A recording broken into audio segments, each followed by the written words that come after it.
Irmãos, nós começamos já há algum tempo falando sobre a importância da igreja, né? A importância da igreja local, de modo especial, e entendendo o porquê dessa importância e da função que o próprio Deus deu à sua igreja. Na semana passada, nós começamos a usar um material do reverendo Arival Dias, Casimiro, né? Lá da Igreja Presbiteriana de Pinheiros. É um livro, na verdade, se você tiver interesse, né? É só procurar aí na internet para comprar o livro, chama Plante Igrejas. Pelo menos essa edição aqui era da SOCEP, eu acredito que ainda esteja lá pela SOCEP. E esse livro nós tivemos a oportunidade, num curso de especialização em plantação de igrejas e missões, né, de auxiliar, inclusive, na formação desse livro, que é baseado no livro de Atos, bem prático, bem gostoso a leitura, princípios, né, ele apresenta 10 princípios. Na época, a turma sugeriu, inclusive, acrescentar mais 2 princípios, que eu vou acrescentar aqui nas nossas sequências de aula.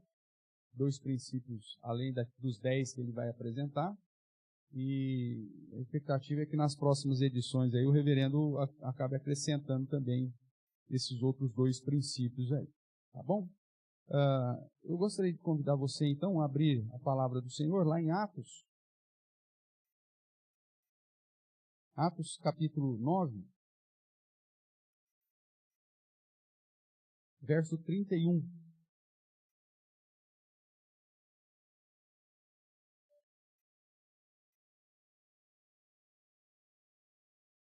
Atos, capítulo 9, o verso é de número 31. Vamos ler todos juntos? Uma só voz.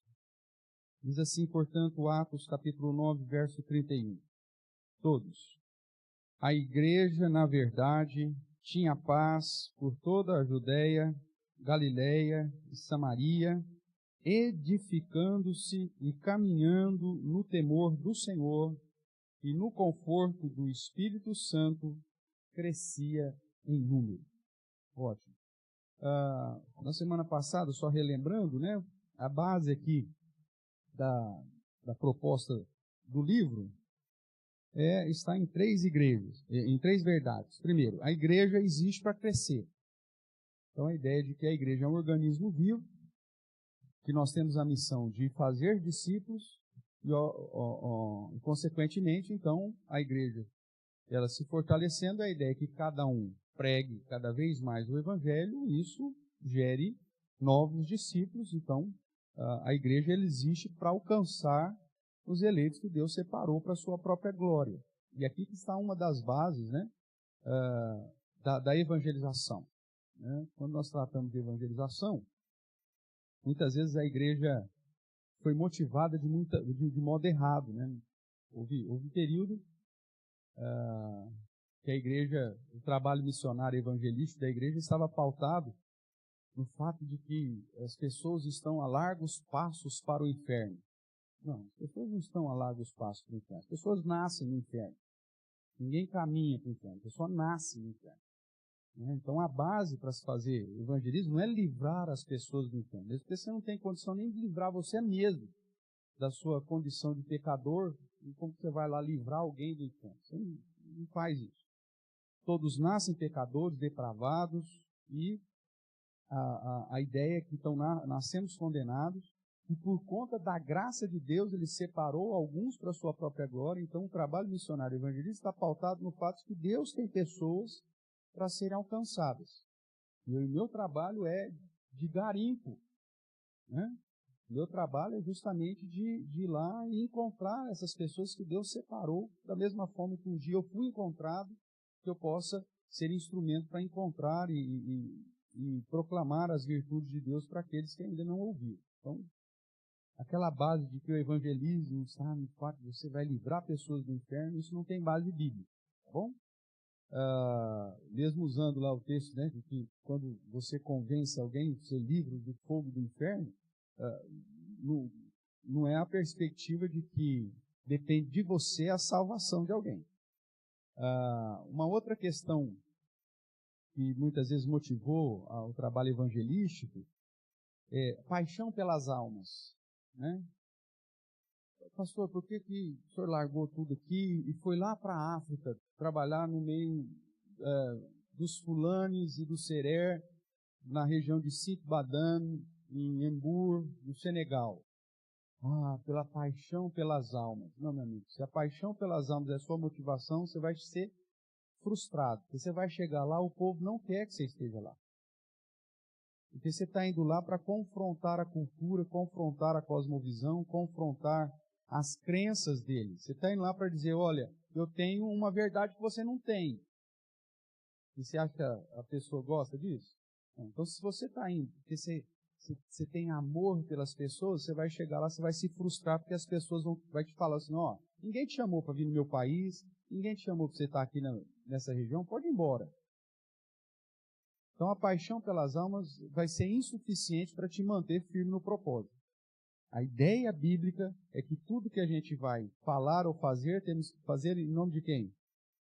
De Jesus, né? Em nome de Deus e fazendo para a honra e glória dele. Então, a motivação para servir ao Senhor não é nenhum benefício, não é gerar benefícios dos outros, mas é glorificar o nome de Deus.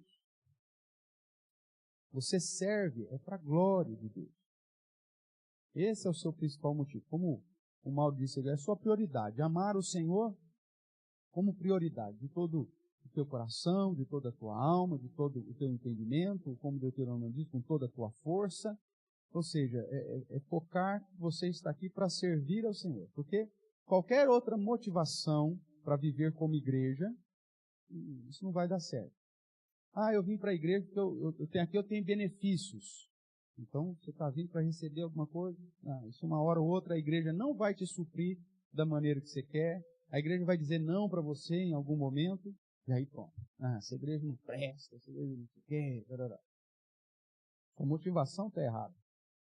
Se você veio aqui por conta do convívio social, porque eu gosto muito da fulana, eu gosto muito do Beltrano, né? Uma hora esse fulano, essa Beltrana vai pisar no seu calo. Ou uma hora esse fulano, essa fulana vão mudar, não vão estar mais aqui, vão morrer. E aí? O que você vai fazer da vida? A igreja, na minha época, a igreja era boa. Por quê? Porque o seu foco estava no convívio muitas vezes e não na sua prioridade em ser instrumento de bênção. Não sei quanto tempo a igreja crescia. Agora não cresce mais. Olha, você é a igreja. Alguma coisa então está errada, inclusive com você. Porque o objetivo, o propósito da igreja, como um organismo vivo, é crescer. A segunda verdade que ele vai dizer aqui, que a igreja que não cresce, ela morre. Né? Nós vemos o exemplo da plantinha lá.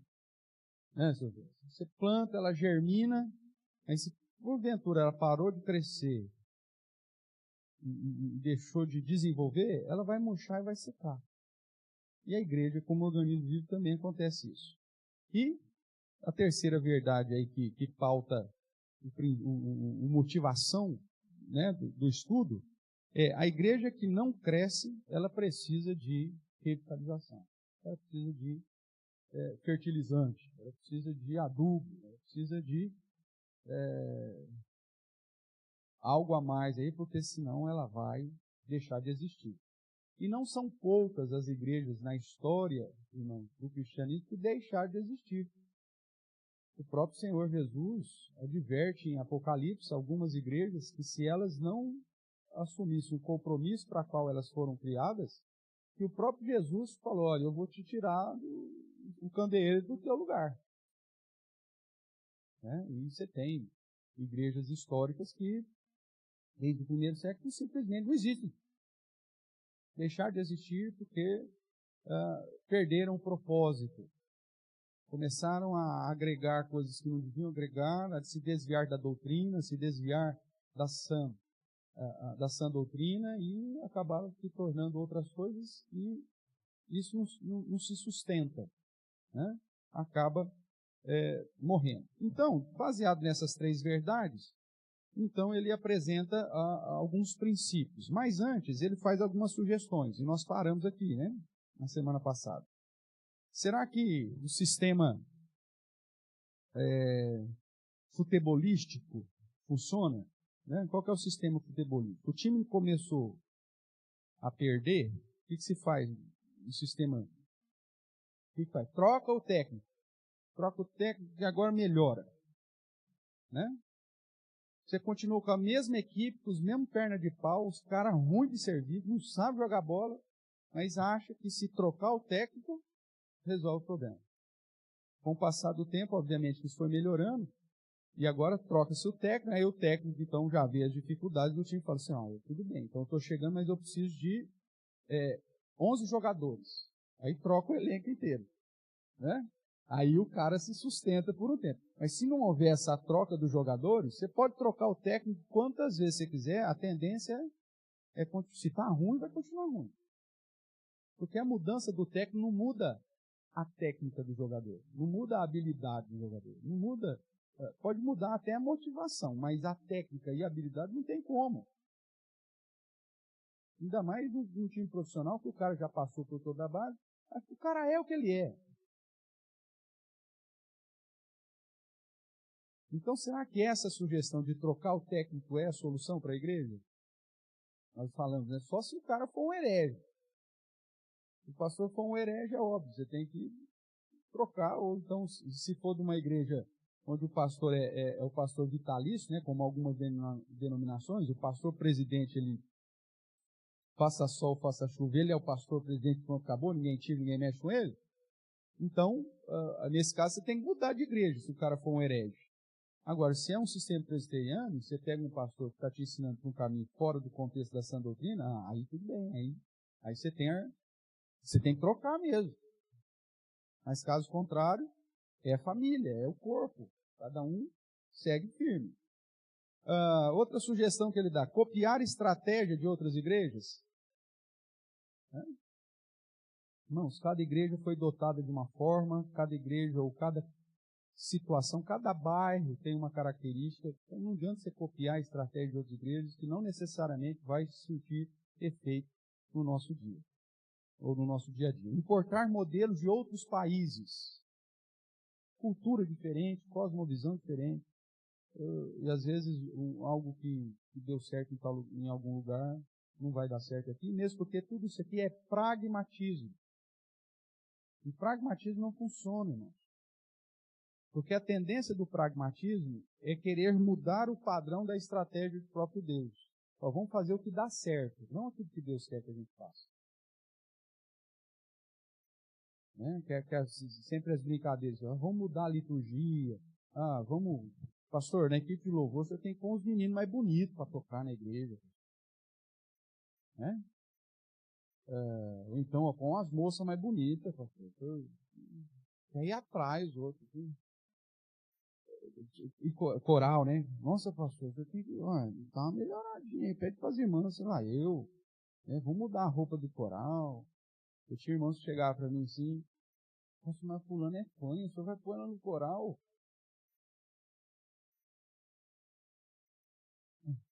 Irmãos, coral de igreja é o negócio mais fantástico que existe, porque é um instrumento de cura para a vaidade, para a soberba, porque o que importa ali é o coração. Não, mas as vozes são importantes, senão ninguém aguenta ouvir o coral daquele. Você não aguenta, mas Deus vai aguentar, porque Deus está olhando não a sua voz, Deus está olhando o seu coração. E aí que é diferente. E aí o que acontece? Então, nós vamos agregar aí o fã, né? É lógico que você não vai dar um solo para ele, tudo bem, né? Tem que ter bom senso também, mas, né? Vai. Nós tínhamos um dos corais, eu não vou falar a cidade, apesar que você não vai conhecer, não tem problema. Mas, participando no coral, nós tínhamos uma senhora, coitada, não sabia cantar, não estava no coral. E aí, no dia da apresentação, ela se empolgou tanto, mas tanto, que aí ela quis cantar mais alto que todo mundo. E aí, numa nota lá que tinha que a dentadura voou. Né? Tem filmado, hein? Aí, puxa vida, e ela pegou no ar ainda, assim, ó. Uma agilidade fantástica. Aí o pessoal fala, cara, é vida. A pessoa vem para o ensaio de coral, é um momento de confraternização, é um momento de troca de experiência. Tem que entender que igreja é muito mais do que simplesmente uma organização para, né, se apresentar. Muito pelo contrário, nós somos uma família, né? E você tem fã, talvez, na sua família, o cara que canta mal pra caramba lá e que quer, no Natal, né, mostrar os dotes dele. E você suporta o cara também lá, não suporta? Não, já vai fulano cantar de novo. Não tem problema, é família, é isso que funciona. Que mais? Mudar a liturgia do culto. Isso não é padrão, né? Mudar o local da igreja, os horários. Vamos pintar a igreja de preto agora, porque agora a moda é pintar a igreja de preto. Agora isso aí vamos, luzes e fumaças.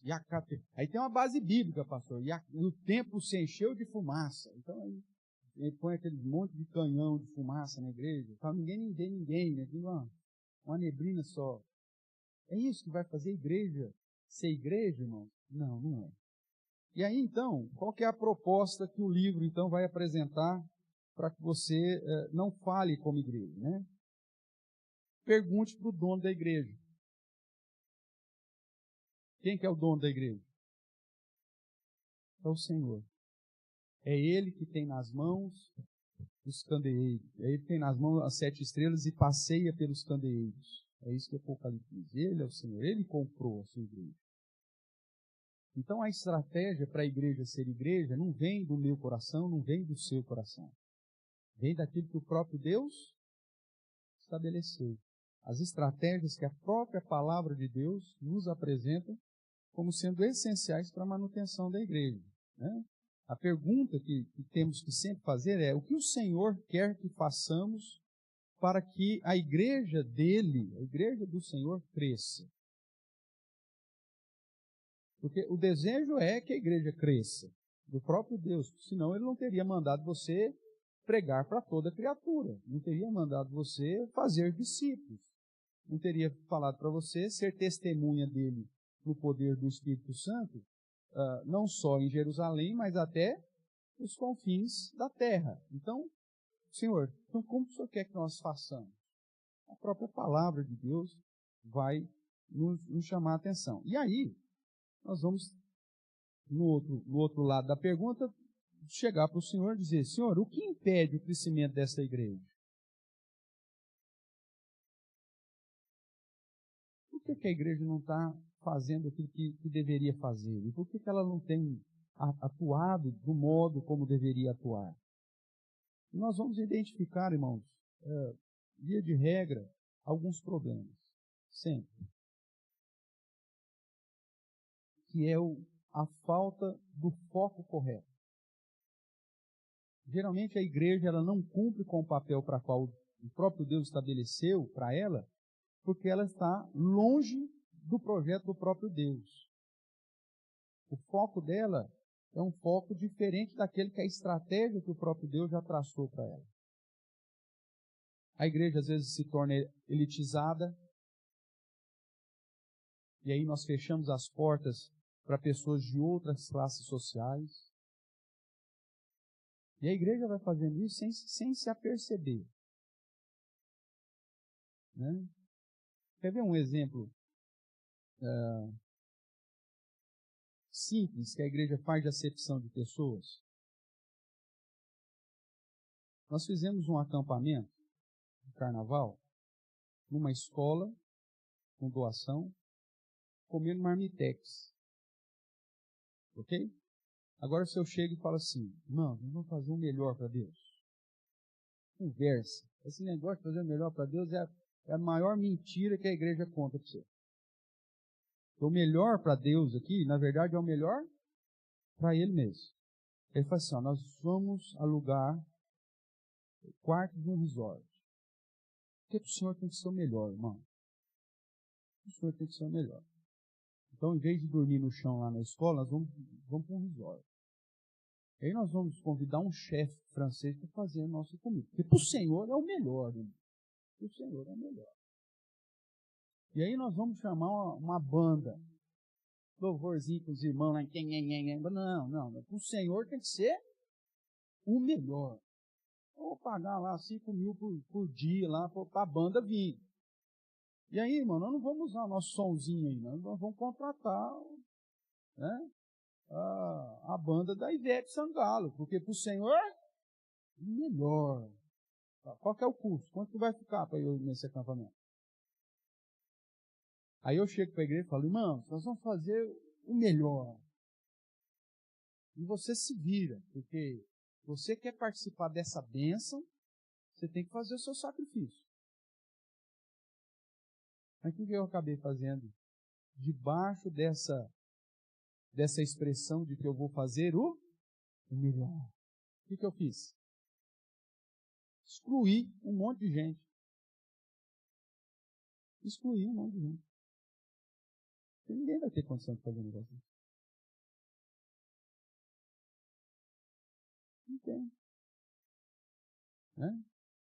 Tá certo que, diante dessas situações, existe investimento, alguma coisa assim, que não tem como, né? Você tem, por exemplo, vai ter agora o Encontro Nacional das UPAs. Vai ser, se não me engano, em Aracruz, lá no Espírito Santo.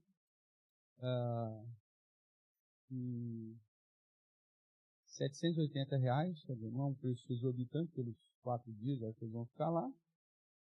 Mas dentro da realidade dos nossos adolescentes, saindo de uma pandemia e todo mundo em crise. O que você acha? Vai dar certo esse negócio? Não vai. Só vai? Que tipo de adolescente que vai nesse congresso? Só? Só a nata.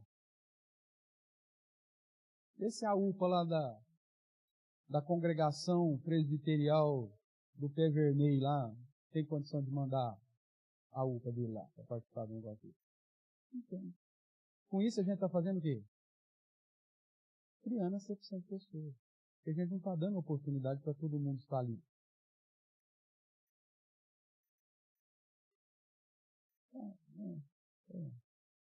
Eu pus um vídeo, não sei se você assistiu lá, eu pus até na igreja um videozinho. Assistiu lá, Dante? Você não assistiu? Pois veja lá. Um vídeo que eu pus para a UPA, né? Como secretário presbiterial, eu pus lá. Qual que é a sua motivação de servir na UPA? Na verdade, aquela pergunta serve para todos nós. Qual que é a sua motivação de servir na igreja? Aí você fala, geralmente, quando você vai fazer um acampamento para adolescente, você chega para o adolescente, nós vamos organizar um acampamento. Pastor, vai ter piscina? Pastor, mas vai ter cama? Que eu não posso dormir no chão. Tem asma, não sei o quê, piriri, pororó. Tá. Pastor, alimentação, pastor, tem que ser uma alimentação diferenciada, porque tem alergia disso, alergia daquilo. Meu amigo, eu comia gato, velho, no acampamento. Quando não tinha carne, não, vai tudo, né? Os quentinhos de gato, o pessoal falava. Você comprava a carne mais barata que tinha. O que vai ter, não? Porpetas. Da onde que era essa carne de porpeta, ninguém sabia, cara. Salada de repolho. Hoje tem criança que você mostra um repolho e fala, o que é isso? Você é futebol? Não sabe nem o que é um repolho. Não sabe o que é legumes. Não é assim? Então hoje tem que ser no hotel, com piscininha, entendeu? O louvor tem que ser uma banda conhecida, porque senão eu não vou. Todo mundo que vai servir tem que ser pago, os monitores todos. E você fala assim, pô, não dá para fazer um negócio desse. Não, pastor, mas é para o Senhor, tem que ser o melhor do seu coração, cara. É o melhor. De acepção. Aí o videozinho lá, eu pus, pra você assistir lá, um acampamento de jovem e adolescente, na cidade, ou na vila, né, Tabanca, de Pirada. Já ouviu falar? Tabanca de Pirada? Né? Em Guiné-Bissau. No extremo leste de Guiné-Bissau. E aí você pergunta assim, pastor, como que foi esse negócio lá? Assista o vídeo, depois você me conta. Lá a gente faz questão mesmo de mostrar qual que é a estrutura do acampamento. O quarto do acampamento, o banheiro do acampamento, a cozinha, o fogão. Vocês viram o fogão? Última geração. O fogão, o bebedouro e a postura dos acampantes. Se você não assistiu, você tem que assistir. E ainda não era início do ano, então ainda não estava tão calor, né? Porque isso é normal, mas lá sempre é quente. E aí você vai ver o tipo de estrutura que estava lá e a motivação daqueles jovens e adolescentes que estarem participando daquele acampamento. Se a gente fizer um acampamento daquele estilo aqui, eu acho que o conselho tutelar prende o organizador. A não ser que você fala assim, não, é um acampamento para ensinar sobrevivência. Aí beleza.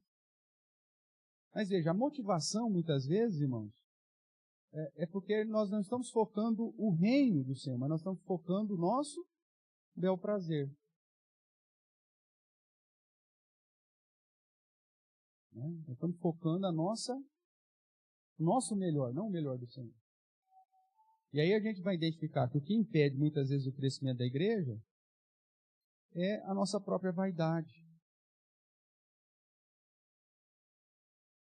A nossa falta de prioridade. Pastor, sábado, pastor, é o dia que eu tenho para ficar quieto em casa. O senhor inventa um intercâmbio de SAF, pastor. Não dá, pastor.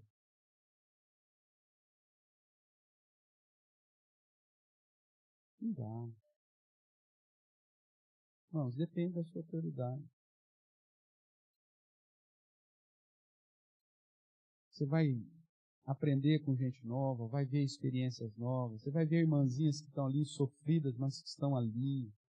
Gente que está passando por situação pior que a sua, mas que está mais firme com o Senhor do que você. Irmãos, a igreja é importante porque ela é uma agente restauradora. E aí, quando você vai ver o que está impedindo o crescimento, você vai ver que muitas vezes é porque a nossa própria vaidade, o nosso próprio pecado, a nossa própria postura tem procurado ser apenas os alvos da bênção, ao invés de ser instrumento para abençoar. E isso faz toda a diferença. Então, dentro do livro aí, o Juliano Dorival coloca a minha luta, né? O livro de Atos dos Apóstolos é o referencial bíblico para a obra missionária da igreja, em todas as épocas, para todas as pessoas e para todos os contextos. Nós sabemos que dentro do contexto do Novo Testamento, o livro de Atos é o livro histórico, que registra a história da igreja primitiva, saindo de Jerusalém e chegando aos confins nesse trabalho missionário. Tá certo? Então, quando nós olhamos de modo geral no livro de Atos, nós vamos dizer que o propósito do livro, primeiro, é relatar o crescimento da igreja. Você já leu o livro de Atos, você vai se deparar com a seguinte situação. Números. Nós vimos a semana passada que a assembleia dos primeiros cristãos lá, quando resolveram para eleger Matias no lugar de Judas, Atos capítulo 1, dá uma olhada aí comigo. Verso 15. Jesus já tinha sido assunto aos céus, eles estavam aguardando ainda a descida do Espírito Santo. Quanto tempo passou desde da ascensão de Jesus e a descida do Espírito Santo, irmãos? Quiz bíblico aí, vamos lá. Pergunta de acampamento. Jesus foi assunto ao céu. Ele diz, permaneçam em Jerusalém, que não depois de muitos dias descerá sobre vós o Espírito Santo. Quantos dias depois? Irmã Feliz, como secretário da escola dominical, eu estou pedindo para a senhora fazer a transferência de alguns alunos aqui para a classe dos berçários lá, para aprender as coisas básicas. Brincadeira, brincadeira. Quantos dias, irmãos? Vamos ver? Não são. Vamos lá. Então, antes de eu ler o 15, né? Verso 3. A esses também, depois de ter padecido, se apresentou vivo, com muitas provas incontestáveis, aparecendo-lhe durante o quê? 40 dias e falando das coisas concernentes ao reino. Jesus morreu no domingo ressuscitou no domingo de primícias, e aí durante 40 dias ele ficou aparecendo para os irmãos. 40 dias. O Espírito Santo desce quando? Em que festa? Pentecostes. Por que é penta mesmo? Penta de 5. Pentecostes nós chamamos, na verdade é o termo grego, né? Para dizer que é a festa 50 dias depois de primícias.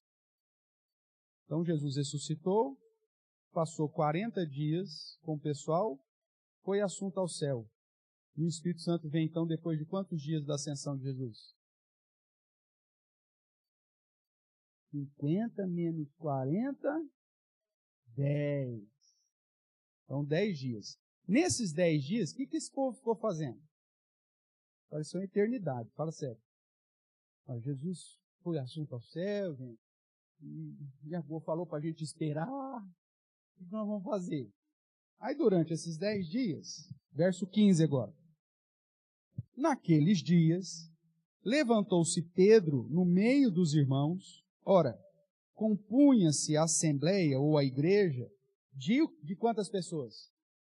120 pessoas. Então, nesses 10 dias antes da descida do Espírito Santo, eles se reuniam, oravam, buscavam a Deus. E aí, Pedro chegou e falou, gente, nós temos que eleger alguém para ficar no lugar de Judas. 120 pessoas. Então, você vai ver que o livro de Atos ele vai tratar de números. Aí você pula um pouquinho, você chega aqui no capítulo 2, o verso de número 41. Essas 120 pessoas participaram então desses primeiros eventos, já em 10 dias, depois de 10 dias que Jesus subiu. Você tinha 120, 10 dias. Vem a descida do Espírito Santo, Pentecostes, Pedro prega o Evangelho, veja o verso 41. Então, os que lhe aceitaram a palavra foram batizados, havendo um acréscimo naquele dia de quase, o quê?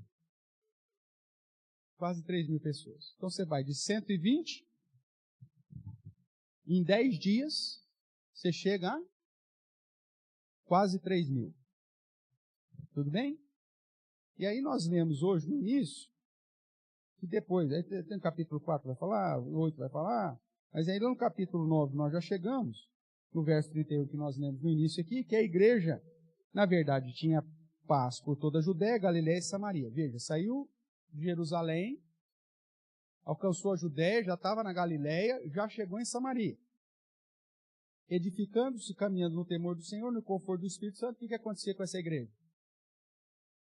Crescia em números. Então, um dos objetivos do livro de Atos é relatar esse crescimento da igreja. Por quê? Uma igreja viva cresce.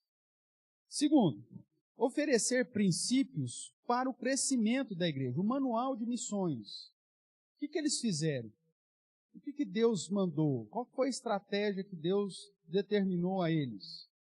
Que princípios nós podemos tirar do livro de Atos para a igreja cumprir com o papel dela e, consequentemente, crescer como organismo? Então, esse é o objetivo do livro aqui, da sequência de estudos nossos. Então, como uma igreja deve crescer?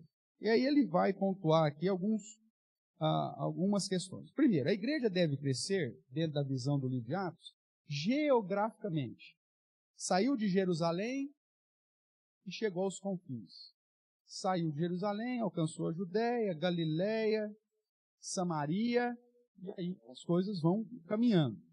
Então a igreja ela precisa ter no seu DNA a ideia de que ela não está simplesmente para crescer no contexto local, mas ela precisa alcançar outros lugares.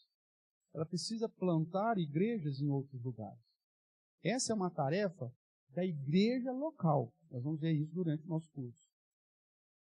Não é uma tarefa da agência missionária. A agência missionária, irmãos, já é um jeitinho nosso, porque a igreja local começou a falhar na sua missão. Dá uma olhadinha comigo em Atos 13.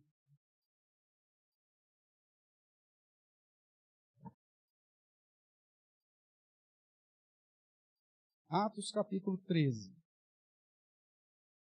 verso 1 a 3. Havia na igreja de Antioquia, cuidado que tem pelo menos 2 Antioquias, tá?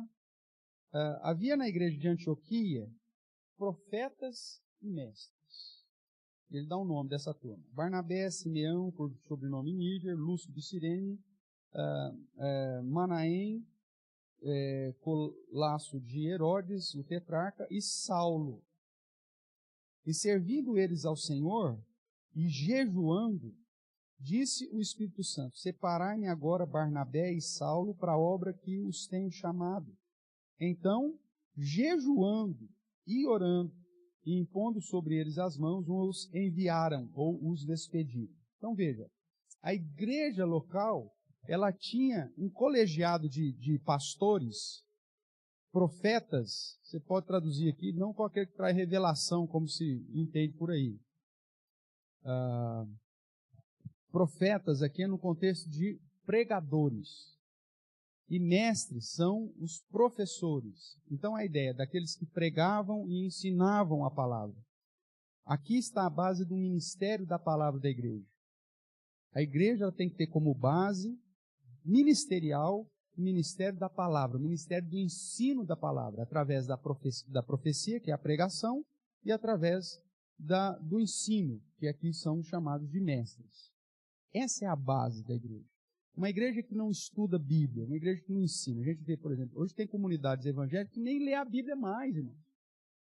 Os crentes vão à igreja e nem levam mais a Bíblia. Porque o foco é só louvor. E é só palavras de motivação. O pastor está lá para ser um motivador de auditório. Ele fez um curso de coaching. Ele foi preparado para isso. Ele fez um curso de neurociência para mexer com o seu emocional, para tocar no mais profundo do seu ser e fazer você ser uma vaquinha de presépio e seguir ele como o guru da vida. Essa é a realidade. Os ministérios dessas igrejas não estão pautados na palavra. Estão pautados no coração do próprio homem. Ah, pastor, mas cresce. Irmãos, mas é um crescimento temporário. É modismo. Todo mundo vai, mas dali a pouco ninguém mais está. E o cara, para se perpetuar, ele tem que ficar inventando moda. Mas chega um dia que acaba. Né? Nós temos vários eventos aí de igrejas dos anos 80 para cá, que surgiu, se tornou grandes igrejas, e hoje você nem ouve falar mais. E aquelas que se perpetuam é porque tem mudado a estratégia. Você pega a igreja neopentecostal, né? Dentro da linha herética, da teologia da prosperidade e tal. Então você começa com desencapetamento. Durante uma década, o foco era expulsão de demônios, aí depois entra em curas, depois entra em teologia da prosperidade, né? E agora coaching motivacional. Quer dizer, a igreja ela fica ludibriando e mudando o sistema para ludibriar, porque senão ela morre. Agora, vai morrer, porque essa igreja não tem sustentação. A verdadeira igreja do Senhor, nós já vimos que uma das marcas da verdadeira igreja do Senhor é pregar a palavra. E nós vemos aqui em Antioquia que essa igreja, ela foi uma igreja modelo, por isso foi registrado por Lucas, porque a base ministerial dessa igreja estava na palavra. Segunda característica que nós vemos dessa igreja é que havia pessoas exercendo dons, segundo o próprio Deus havia lhes dado. E aí você vê dentro dessa igreja uma prática de consagração. Você vê aqui, em 3 versículos, você vê pelo menos 2 vezes a palavra jejuar. E esse é um dos princípios que não foi acrescentado aqui no livro do Plano de Igreja, você não vai encontrar isso, mas que foi sugerido para acrescentar como um dos princípios, nós vamos estudar isso mais para frente. Mas jejuar, irmãos, é sinônimo de consagração a Deus. De buscar a presença do Senhor. Não é só a oração. Você vê que eles, uma das expressões diz, e jejuando e orando. A oração e o jejum. É uma somatória. De buscar a Deus, de vida de oração, e mais que isso, além da oração, essa dedicação, essa consagração ao Senhor. A nossa geração é tão miserável, irmãos, que a gente até se dispõe a fazer dieta quando os nossos exames mostram que se a gente não faz, a gente morre. Você faz dieta porque você tem medo de morrer. Você chega lá, o endócrino chega assim, ih, meu amigo, ó, o negócio aqui tá feio. Tá no roxo já passou do vermelho. Corta refrigerante, corta açúcar, corta sorvetinho, corta não sei o quê, corta gordura, corta... Aí você fala, tudo bem. Você fala, doutor, se eu não cortar isso, o que acontece? Se você não cortar isso, você vai ser cortado da terra dos viventes. Ou você corta isso, ou você vai ser cortado. O que você prefere? Não, eu faço qualquer negócio. Faço qualquer negócio. Aí se tal. Agora, se fosse para uma perspectiva de consagração, você fala, irmãos, nós vamos fazer a reunião de oração, vem buscar ao Senhor, nós vamos tirar um dia de jejum, pelo amor de Deus, pastor, a vida corrida dessa aqui, se eu tirar jejum, eu desmaio meu trabalho. E é por isso, muitas vezes, que nós estamos correndo atrás do rabo, irmãos. Corre, não vai para lugar nenhum.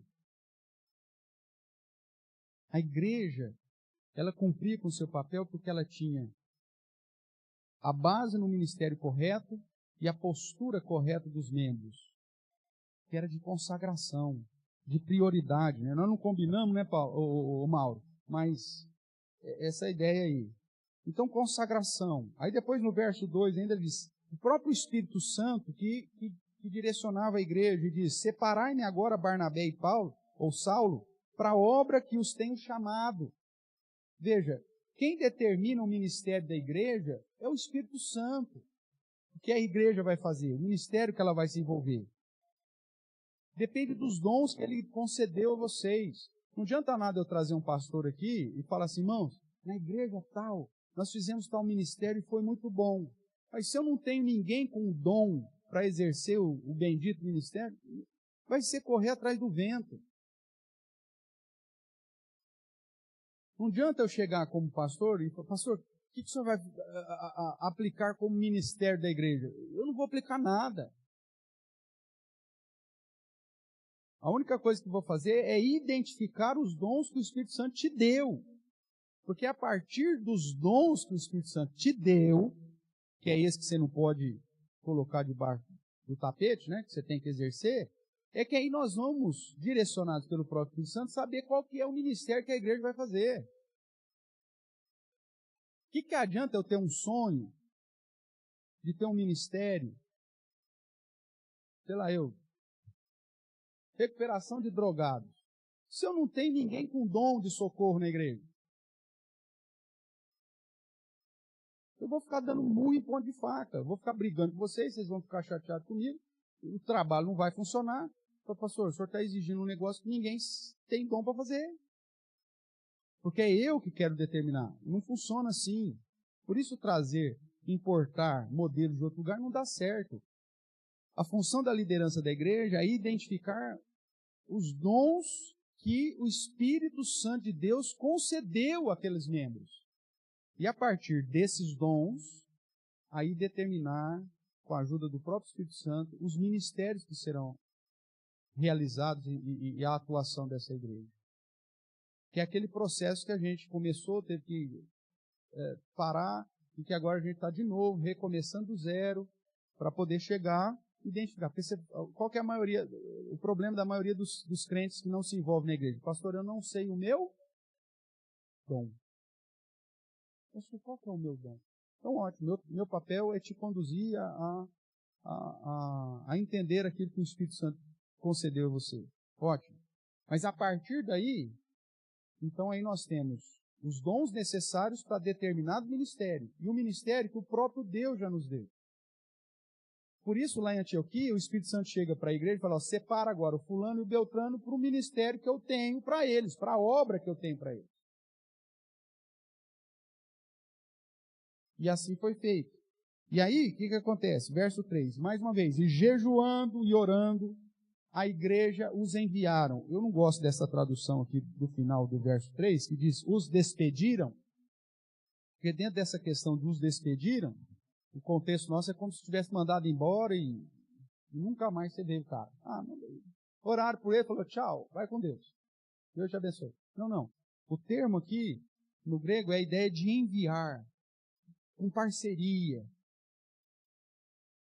Tanto que depois você vai ver no registro histórico de Atos, que Saulo e Barnabé voltam para a igreja para dar o quê? O relatório. Então esse despedir não é no sentido de mandar embora, é no sentido de enviar. Tudo bem? Mas veja, uma igreja, irmãos, que está dependendo do Espírito Santo, que está ciente da sua tarefa, da sua postura, e que age para o crescimento não só da igreja local, mas para o avanço geográfico. Eles enviaram Saulo e Barnabé para a obra missionária. Essa deveria ser a tarefa da igreja local.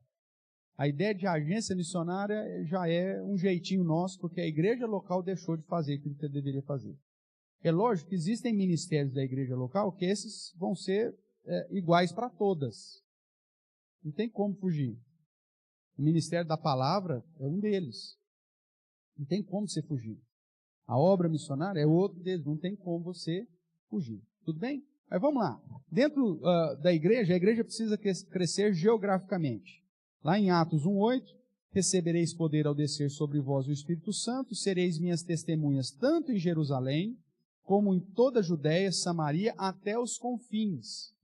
Cada igreja local tem uma responsabilidade de edificar-se aonde ela está e, ao mesmo tempo, conduzir pessoas para alcançar e gerar um crescimento geográfico, né? Que é a ideia da atuação missionária dessa igreja. Nós temos cidades na nossa região que precisam ser alcançadas, nós temos cidades no nosso país que precisam ser alcançadas, no mundo que precisam ser alcançadas. A igreja ela tem que ter esse foco, não só local, não só entre as quatro paredes, mas de um crescimento também geográfico. Tudo bem até aqui, irmãos? O que mais? Ainda o segundo ponto, além do crescimento geográfico, o crescimento numérico. Atos 6, abra a palavra de Deus em Atos 6, verso 7. Está aí transcrito aí, mas aquele que está marcando aí os textos que nós estamos lendo, para você marcar também, né? O verso 7. Mais um momento que Lucas faz uma pausinha para falar a respeito do crescimento da igreja. O objetivo de Atos é mostrar o crescimento da igreja. Ele diz assim, crescia a palavra de Deus, e em Jerusalém se multiplicava o número dos discípulos. E também muitos sacerdotes obedeciam à fé. Então, além do crescimento geográfico, nós vemos que um dos objetivos da igreja é o crescimento numérico.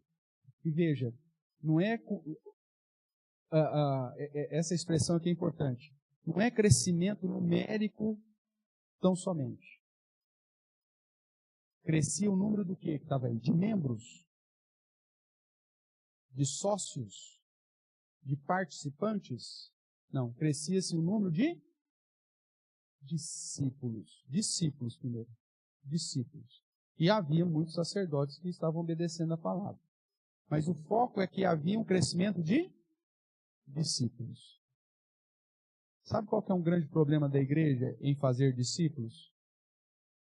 Porque a igreja não está cheia de discípulos, ela está cheia de membros. Porque só tem um jeito de você fazer discípulo.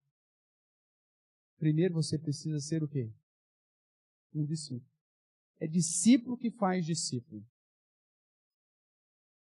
O processo é esse. Crente que prega o evangelho e faz discípulos.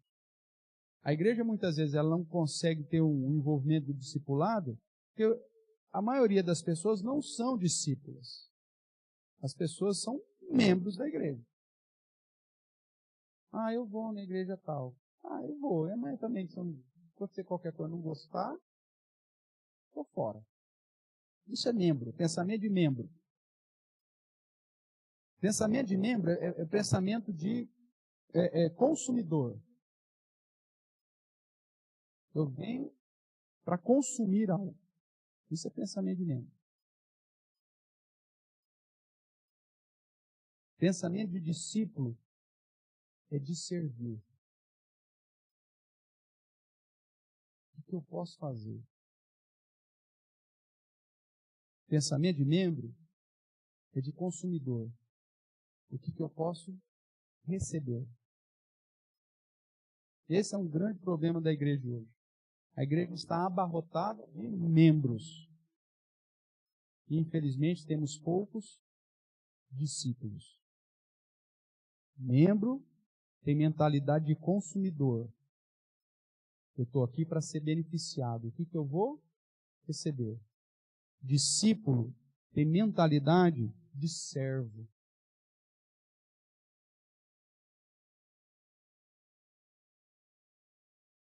O que eu posso fazer aqui? Como que eu posso servir aqui? Como que eu posso gastar a minha vida aqui? Está ficando clara essa distinção, irmãos?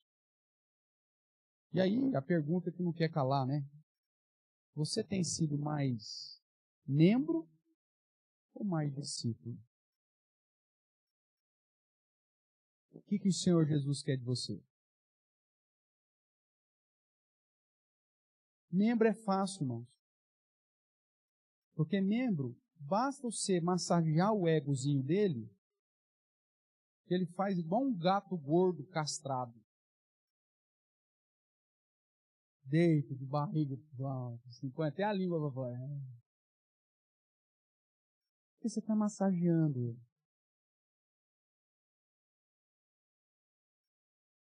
E é isso que ele gosta. Ser massageado. Membro é fácil você manter dentro da instituição.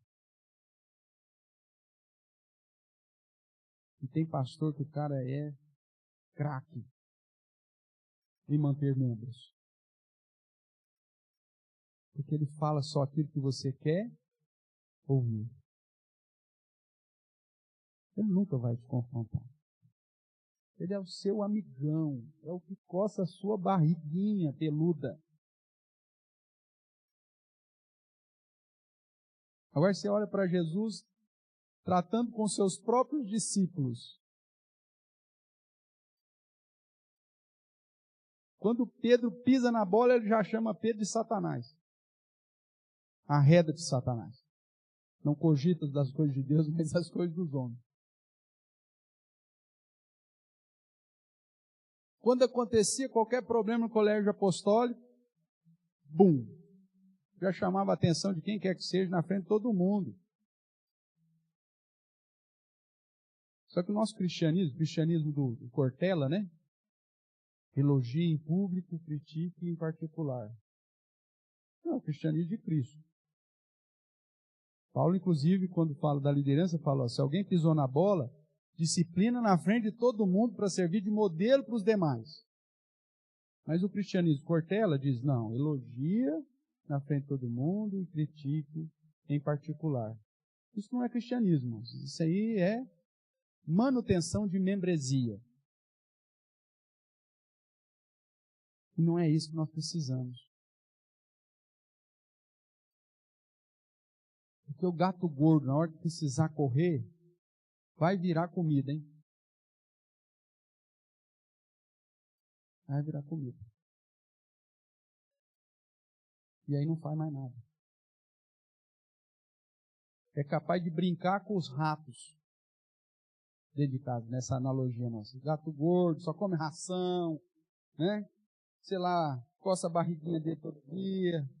O gato só fica lá na toca dele, debaixo do seu sofá. Tem medo até de sair no quintal. Na hora que aparecer um rato lá, ele é o primeiro a fugir. Não é assim que acontece? Rato gordo é isso. E assim um membro. O membro, na hora que a igreja passar por uma perseguição, por uma dificuldade e precisar do cara, ele é o primeiro a assumir. Agora o discípulo não. O discípulo é aquele que está pronto, está preparado. E que está ali, ó, com ouvidos atentos à direção do Espírito. Separem para mim agora Saulo e Barnabé, eu vou enviar. Essa é a diferença, irmãos. Que você seja discípulo. A igreja crescia e multiplicava os números dos discípulos. Miriam.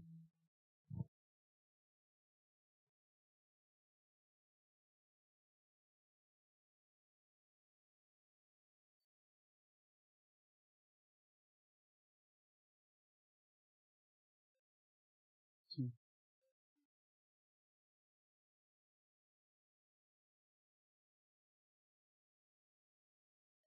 Sim.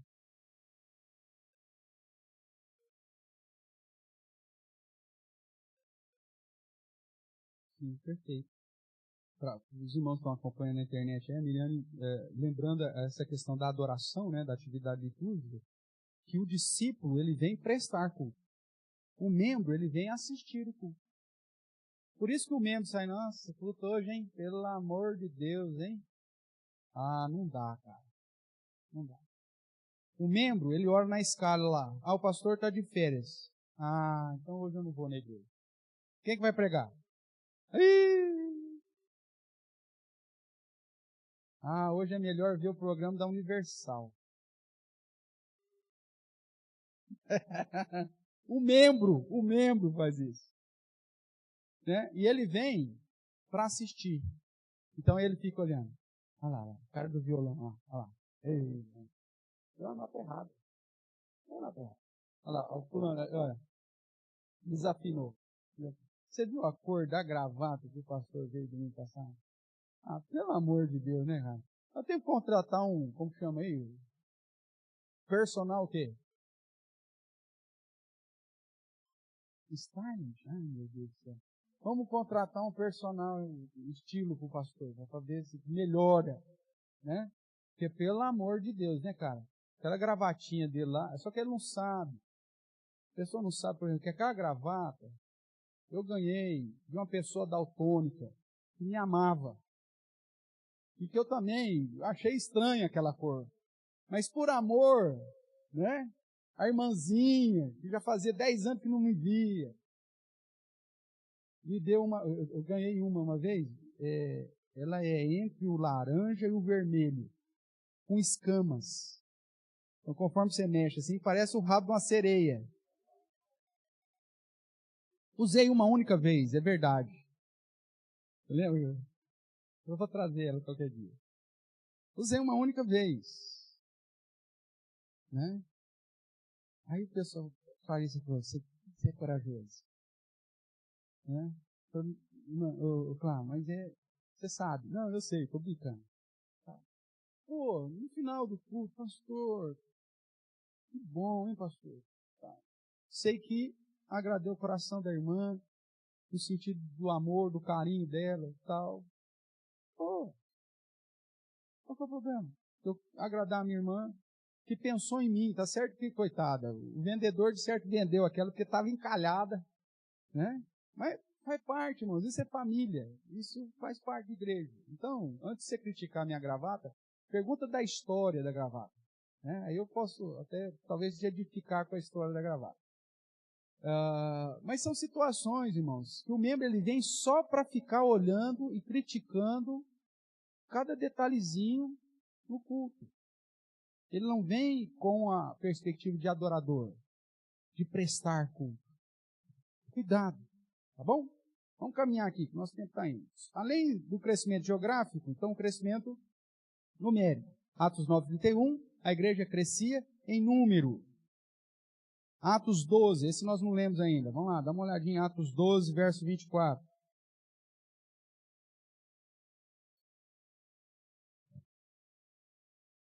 Atos capítulo 12, 24 diz: entretanto, a palavra do Senhor fazia o quê? Crescia e se multiplicava. Então, veja, vários momentos Lucas vai parando a sua narração para apontar o relatório do crescimento da igreja. Ainda sobre o crescimento, né? Atos 16, verso 5. Aí virando a folha aí. Assim, as igrejas eram fortalecidas na fé e aumentavam em número dia a dia, né? Então, as igrejas eram fortalecidas na fé e dia a dia aumentavam em número. Lucas faz mais uma pausa para dizer sobre o crescimento. Atos 19, verso 20. Atos 19, 20 diz: assim, a palavra do Senhor crescia e prevalecia poderosamente. E Atos 28, 31.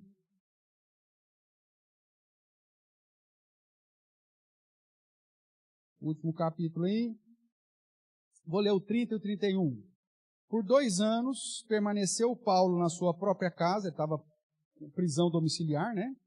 Que alugara, onde recebia todos os que o procuravam, pregando o reino de Deus e com toda a intrepidez, sem impedimento algum, ensinava as coisas referentes ao Senhor Jesus Cristo.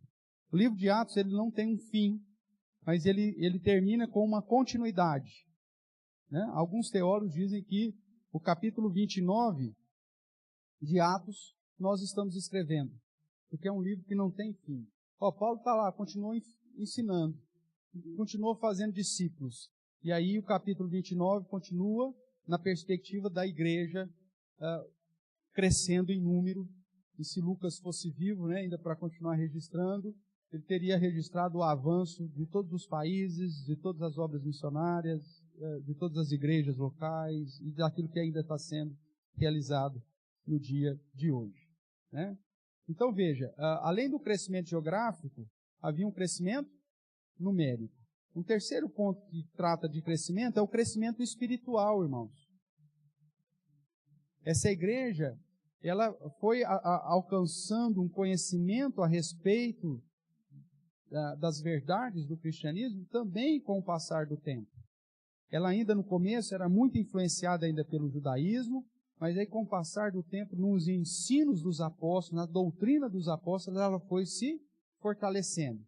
Voltando lá para o início, né, capítulo 2, para falar desse crescimento espiritual, você vai ver que uma das bases da igreja era perseverar na doutrina dos apóstolos. Atos capítulo 2, verso 41. Falava dos quase 3.000, né? E o 42. E perseveravam no quê? Na doutrina dos apóstolos, na comunhão, no partir do pão e nas orações. Veja que você tem aqui algumas expressões. Você tem a palavra, perseveravam na doutrina, a comunhão, e você tinha a fraternidade, o partir dos pão, e nas orações. Isso aqui é crescimento espiritual, mano. Uma igreja que fica estagnada na perspectiva espiritual, que não te traz ensinamento bíblico. Sabe aquele sentimento quando você vem e você estuda na quarta-feira, ou na escola dominical, ou mesmo no culto, e você recebe a instrução da palavra, e aí você fala assim, puxa vida, eu nunca tinha prestado atenção nisso. Olha aí, nossa, esse texto aqui é fantástico. Essa ideia de ser edificado, essa ideia de ser alimentado, a igreja precisa fazer isso. Quando a igreja está pautada só em emocionalismo, você não tem crescimento. Você tem ludibriação. A pessoa vem, ela é enganada no domingo, no outro domingo ela vem, ela continua sendo enganada, no outro domingo ela vem, por conta disso. E por conta dos testemunhos, né? Tem igreja que ao invés... Tá ruim. Tá, vou mudar aqui.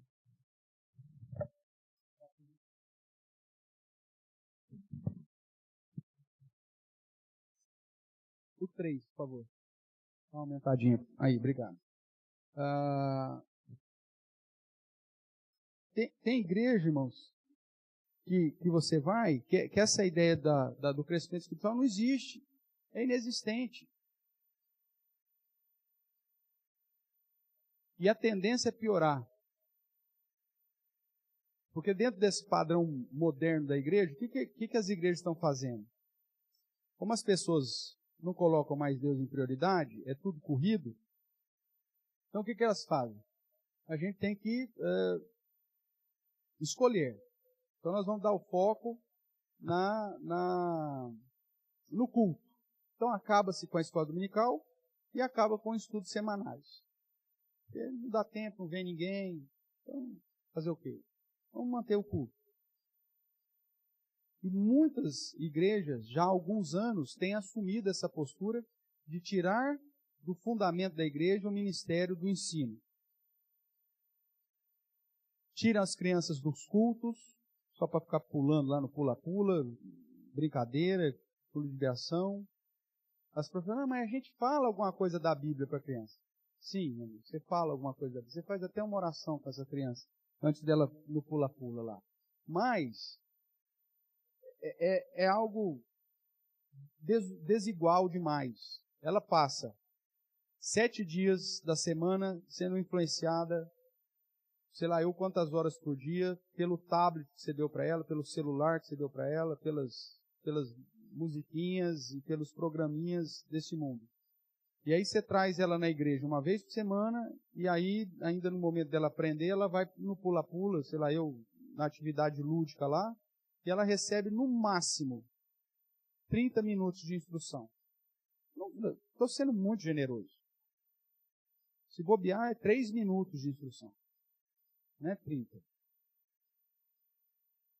E aí você acha que essa criança depois ela vai ser um discípulo de Cristo. Só a graça, né? Ainda bem que a graça alcança, porque se depender da atuação da igreja, a gente mata. Hoje, por que nós temos problemas com liderança dentro da igreja presbiteriana? Porque a gente matou as nossas sociedades internas. Você não trabalha com as crianças no ensino, você não trabalha com a UPA, você não trabalha com a mocidade. Aí na hora que precisa de uma liderança masculina adulta, você não tem. Na hora que você precisa de uma liderança para assumir a SAF, não existe.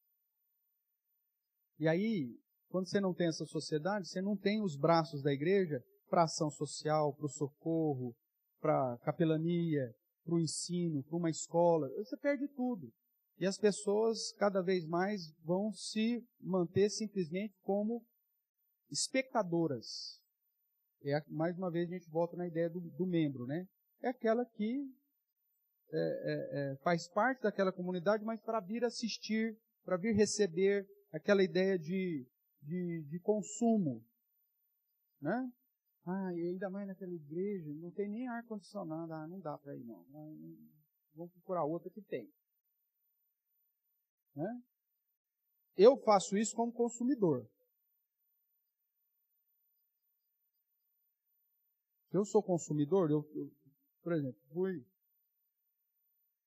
vou para a praia. Aí eu tenho lá a opção de comer o camarãozinho ali na praia, debaixo dos 40 graus na cabeça lá, ou se eu quero um ambiente tal, eu procuro ali um restaurante que eu sei que tem ar-condicionado. Restaurante climatizado. Ótimo. Então, como consumidor, eu escolho se eu vou torrar junto com o camarão ou se eu vou, pelo menos, procurar um lugar que eu vou almoçar sem suar que não um porco. Tudo bem, você escolhe. Vai pagar um pouco mais por isso. Tá, mas eu sou consumidor, eu tenho a opção de escolher isso. Tudo bem? E aí você escolhe. Você vai no restaurante climatizado ou você come ali debaixo do guarda-sol mesmo, torrando junto com o camarão. Tudo bem, é uma escolha sua, porque você é o consumidor. Agora, colocar esse mesmo princípio na minha vida espiritual, irmão, demonstra que eu não entendi absolutamente nada. Tá ok? Então, o crescimento espiritual, perseverando na doutrina, na comunhão, nas orações. Se você for ainda para o Atos 2,47, né, vai dizer, louvando a Deus contando com a simpatia do povo, enquanto isso acrescentava-lhes o Senhor o dia a dia os que iam sendo salvos. Então você vê esse crescimento pautado no fato do crescimento espiritual da igreja, que é Atos 2:42. Um outro princípio relacionado ao crescimento da igreja, já caminhando aí mais para o final, é um crescimento rápido, irmãos. Uma igreja que demora para crescer, ela está com algum problema.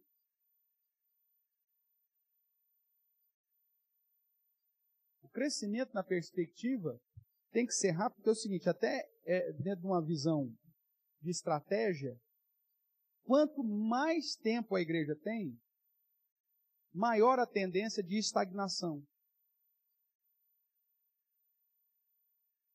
Humanamente falando, a igreja que mais cresce são as igrejas mais novas. Porque está todo mundo no gás. Está todo mundo no primeiro amor. Agora, quanto mais tempo vai passando a instituição, as pessoas vão se acomodando. Ah, tá bom, pastor. Ah, tá jóia. Nossa família aqui é muito boa. Nossa, eu gostou de a gente conhecer. Quando a gente traz, é a ideia de um barco, né? Quando está todo mundo quietinho no barco, a tendência desse barco está estabilizado. Agora, se entra mais alguém na canoa, o que faz? Mexe todo mundo. Não é assim que vai acontecer? Ó, balança, mexe todo mundo. Então a gente fala, pastor, é melhor não deixar ninguém mais entrar no barco. É melhor, já que a gente não está com as ondas grandes, então está tudo estabilizadinho, todo mundo sentadinho, quietinho, bonitinho, é melhor que ninguém entre. Porque se entrar, vai...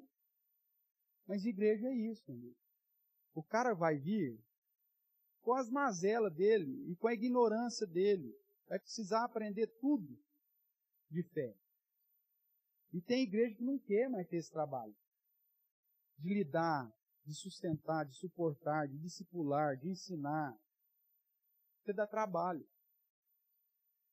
Mas a visão da perspectiva bíblica, se essa igreja é uma igreja viva, se cada um tem exercício da maneira correta, esse crescimento vai ser um crescimento rápido.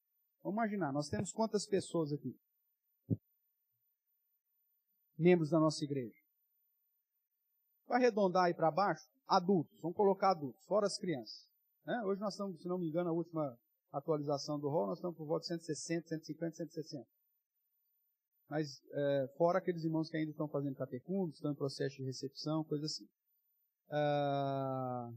E nos conduz aí para um 180. Mas vamos imaginar que nós fôssemos as mesmas 120 pessoas do início do cristianismo. A gente já está melhor, a gente tem um pouquinho mais. Né? Mas vamos imaginar que nós estejamos nessa mesma condição, 120 pessoas. Essa igreja cresceu rápido ou não? É primitiva? Sim. Aí você fala assim, pastor. Pastor por quê? A mesma realidade sobre os 120 é a mesma realidade sobre nós. Nós somos a mesma igreja neotestamentária. O mesmo Espírito Santo que estava sobre esses irmãos é o mesmo Espírito Santo que está aí na sua vida. Que você já recebeu no momento que ele te chamou. A mesma palavra, e agora nós temos o benefício, que nós já temos ela pronta e traduzida na nossa própria língua, é o mesmo ensinamento. A sã doutrina dos apóstolos é a mesma. Então, irmãos, absolutamente, a única coisa que nos diferencia é que lá nós tratávamos de 120 discípulos.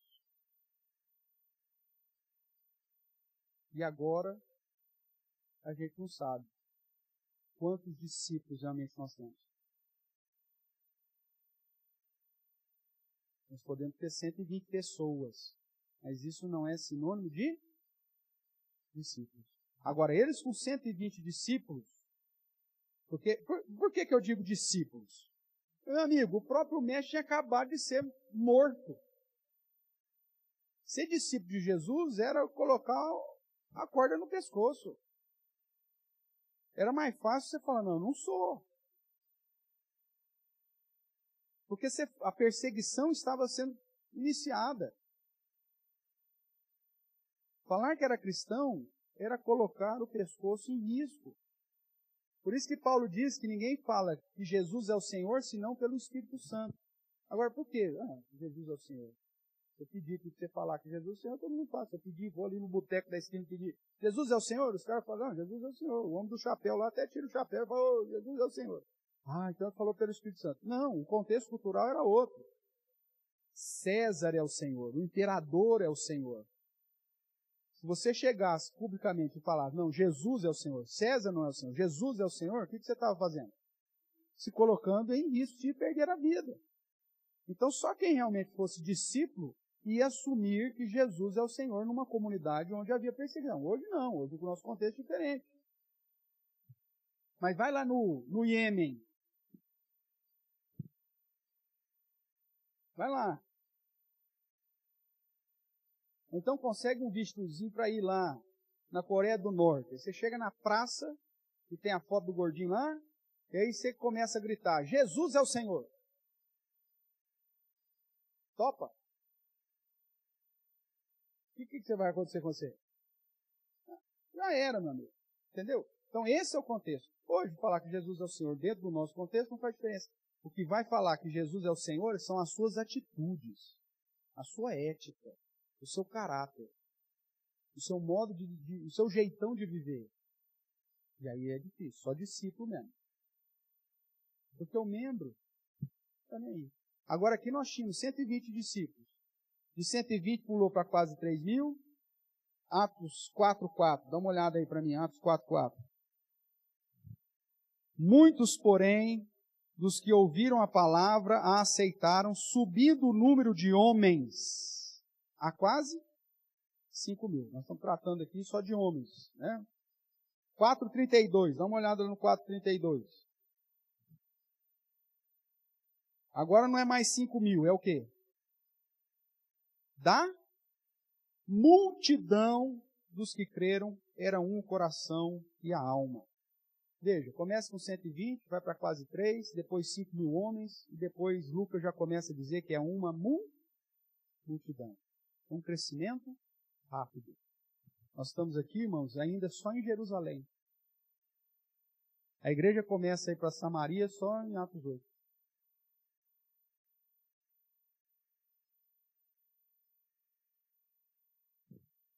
Pega aqui com exemplo. Agora, me permita ser pragmático. Você sabe que eu não gosto, mas me permita ser pragmático. 120 discípulos. Se você fizer um discípulo esse ano, no final do ano a gente chega a que número? Quanto? 240. Se esses 240, porque para você fazer um discípulo, irmão, isso é um processo. Não precisa pegar um discípulo só na sua vida inteira. Porque é progressão. Os matemáticos de plantão, me ajuda. Geométrico, não é aritmético. Porque que acontece? Você vai continuando fazendo outros discípulos, e o discípulo que você fez vai começar a fazer outros discípulos, que outros, por sua vez, vão fazer outros discípulos. De repente, você tem 120, 3.000, 5.000, uma multidão.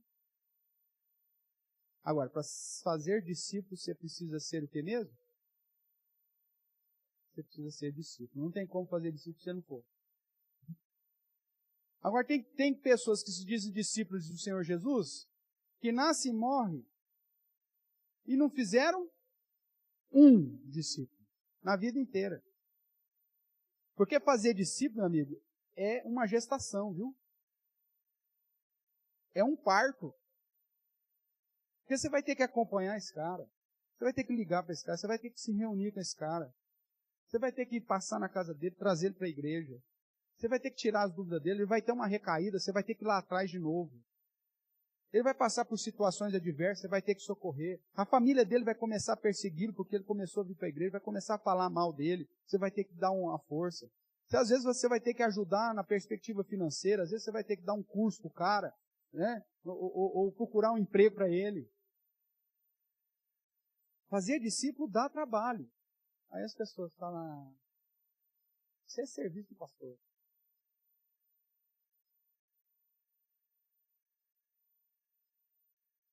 Agora, ainda, né, nessa minha perspectiva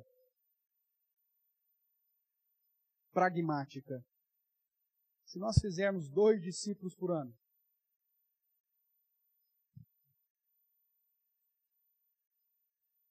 e se o primeiro discípulo nós fizemos no primeiro semestre, já começar a fazer um discípulo no segundo semestre.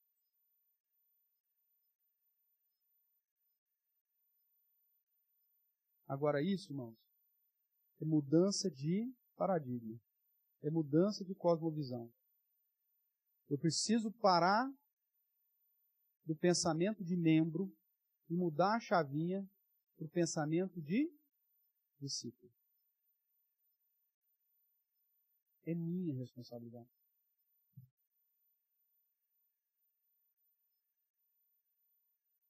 Se a gente mudar essa chavinha, nós vamos experimentar o crescimento geográfico, né? Resumindo aqui para a gente fechar.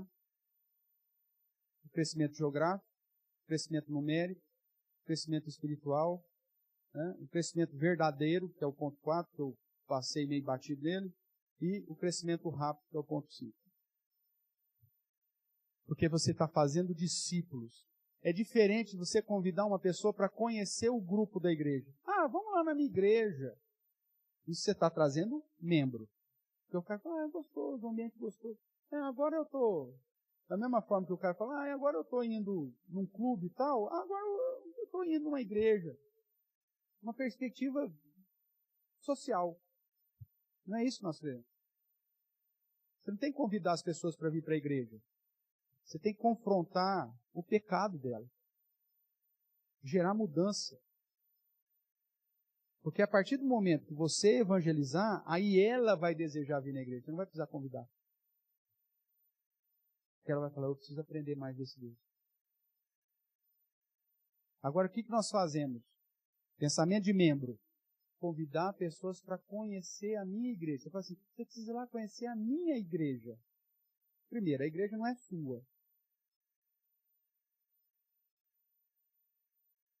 E aí, quando você convida alguém para conhecer a sua igreja, e você chega aqui, o pastor chacoalha a roseira, desce o bambu no lombo, pastor, eu convidei a pessoa para vir na igreja, o senhor me faz um negócio desse? Pastor, anos convidando a pessoa para vir conhecer a igreja, só que você nunca confrontou o pecado dela, você nunca apresentou as doutrinas da graça dela, você nunca evangelizou, você só convidava para vir conhecer a igreja. Aí o senhor vem me dar um sermão desse, pastor? Ah, pastor, me ajuda a te ajudar, né? Amigo, você não está me ajudando em nada, velho. E eu não pedi essa ajuda. Muda a chavinha. Nós não precisamos de membros. A igreja, para ser uma igreja viva, ela precisa de discípulos. Alguma pergunta, irmãos, dentro desses princípios de crescimento aqui que nós apresentamos na aula de hoje? Tranquilo? Se você não lembrar de nenhum dos números aqui, não faz importa nenhuma. Mas eu quero que você saia daqui no seu coração com a seguinte ênfase. Eu preciso quebrar o meu paradigma, eu preciso mudar o meu modo de pensar, eu preciso deixar de ser membro e ser mais discípulo. Que Deus assim nos abençoe.